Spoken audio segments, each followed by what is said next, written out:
Sempre que acontece um acidente aéreo, tem aquelas pessoas que dão graças pela sorte de terem perdido o avião. Isso aconteceu uma vez com um político importante aqui do Brasil, mas infelizmente a sorte dele durou pouco. Senta que lá vem história.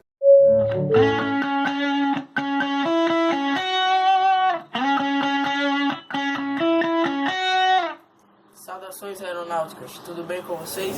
Em 1950, o Brasil ainda era um país com uma infraestrutura de transportes assim muito primitiva e era muito complicado viajar entre as regiões do país, se não fosse de avião. E na época, a companhia aérea mais prestigiada e respeitada era a Panair do Brasil, que a gente ainda vai fazer um vídeo só sobre a Panair do Brasil. No dia 28 de julho de 50, uma sexta-feira, o voo 99 da Panair estava programado para ir do aeroporto do Galeão, no Rio de Janeiro, até Porto Alegre, levando 50 pessoas a bordo, 44 passageiros e 6 tripulantes. Antes de continuar a história, você está inscrito no canal para receber avisos dos novos vídeos e as novas histórias? Então se inscreve aí, rapaz ou mocinha, é de graça, e não esquece de apertar o sininho.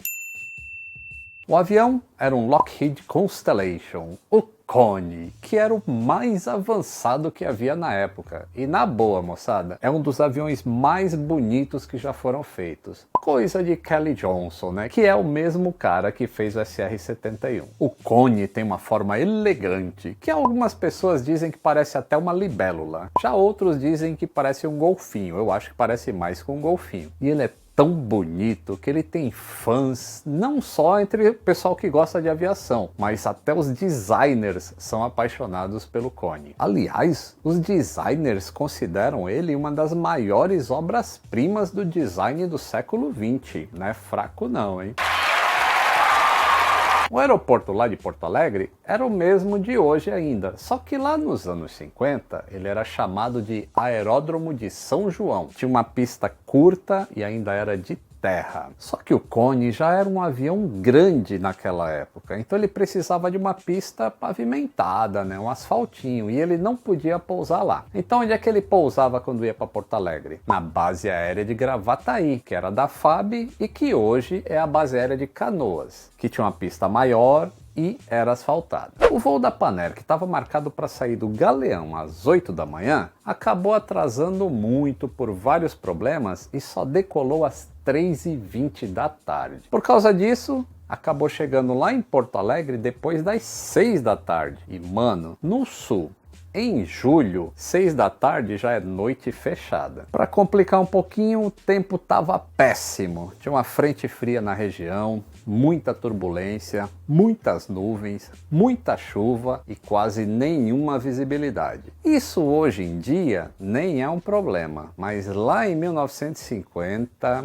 o Connie fez 2 tentativas de pouso, arremeteu nas 2, sem conseguir enxergar a pista. Alguns minutos depois, quando ia para a terceira tentativa, se chocou no alto do Morro do Chapéu, um morro de 290 metros de altura em Sapucaia do Sul, na Grande Porto Alegre. A explosão foi tão forte que arremessou destroços do avião a mais de 2 km de distância. Infelizmente, morreram todos os 50 ocupantes. Não foi possível determinar com certeza qual que foi a causa do acidente, embora o pessoal ache que tenha sido simplesmente desorientação espacial do piloto, porque as condições visuais estavam ruins e ele não tinha auxílio de instrumentos nem o EGPWS que os aviões de hoje têm, né, que evita colisões com o solo ou com obstáculos. Aliás, nem existia isso naquela época. É triste, mas se o avião tivesse só 5 metros mais alto, ele não teria batido no morro. Como naquele tempo viajar de avião era caríssimo, era uma coisa só para rico. Então, entre os mortos desse acidente, tinha vários membros da fina elite gaúcha. Banqueiro, grandes empresários, políticos, socialites, muita gente conhecida no Sul. Mas quem não estava nesse avião era Joaquim Pedro Salgado Filho, um político gaúcho muito importante da época. Ele, aliás, era muito ligado ao Getúlio Vargas e que tinha sido senador, ministro do Trabalho e o primeiro-ministro da Aeronáutica do Brasil. No dia desse acidente, o Salgado Filho ia viajar para Porto Alegre nesse voo. Só que ele acabou dando a passagem para um amigo que tinha mais urgência e remarcou a passagem dele para um voo que ia sair depois, que era um voo da Varig. E esse voo da Varig pousou normalmente. O Salgado Filho chegou aí no velório de algumas vítimas do acidente na noite seguinte. 2 dias depois, era um domingo, 30 de julho de 50, Salgado Filho embarcou num avião fretado para ir para São Borja, no oeste do Rio Grande do Sul. Era lá que o Getúlio Vargas tinha uma fazenda e onde estava morando. E os dois iam se encontrar para ter umas conversas políticas, porque nas eleições daquele ano, o Getúlio ia ser candidato a presidente e o Salgado Filho ia ser candidato a governo do estado. O avião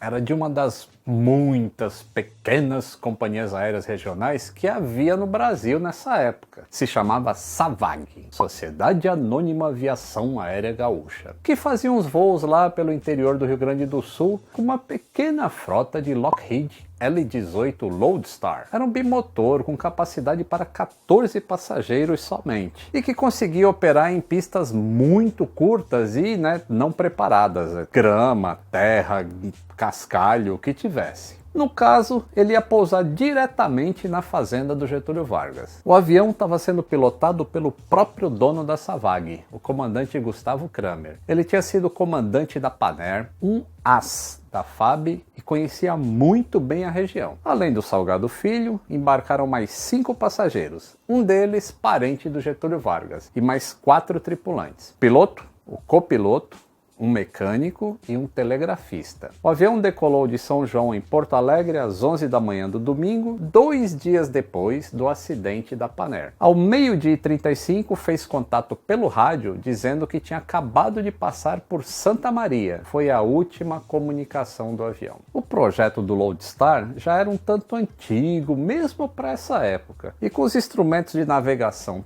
tão primitivos que ele tinha, era difícil saber exatamente onde ele estava na hora que fez o contato, porque o mau tempo que contribuiu lá para o acidente do Panair ainda estava lá em cima do Rio Grande do Sul. Não existia auxílios à navegação aérea lá em São Borja para onde ele ia, mas o comandante Kramer ele pretendia se orientar pelo sinal de uma emissora de rádio de lá, algo que hoje é praticamente proibido de se fazer, mas é possível e na época era até normal esse tipo de auxílio. Provavelmente pouco antes de 1 da tarde, o Lodestar se chocou contra um pequeno morro chamado Cerro Cortellini, perto da cidade de São Francisco de Assis, já bem pertinho de São Borja. Os 9 ocupantes morreram instantaneamente.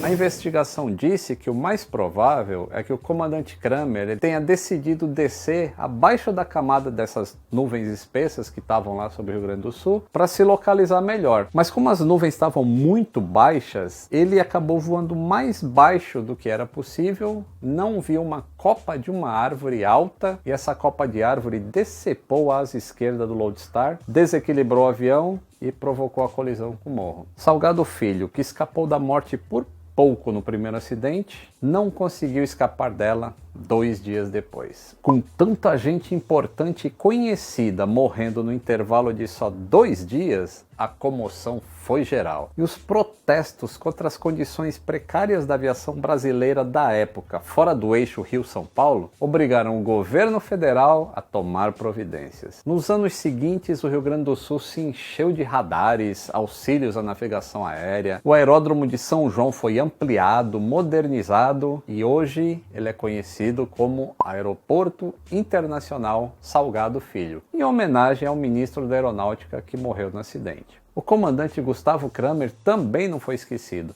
O aeroporto de Bagé recebeu o nome dele. E eles não morreram em vão, como nenhuma morte em acidente de aviação é em vão. Porque certamente muitos outros acidentes e mortes foram evitados por causa da modernização da aviação que se seguiu lá no sul do Brasil. Beleza? Então, não se esqueça de deixar o seu joinha, se inscreva no canal se você não está inscrito para receber essas histórias de aviação. Um grande abraço e até o próximo vídeo.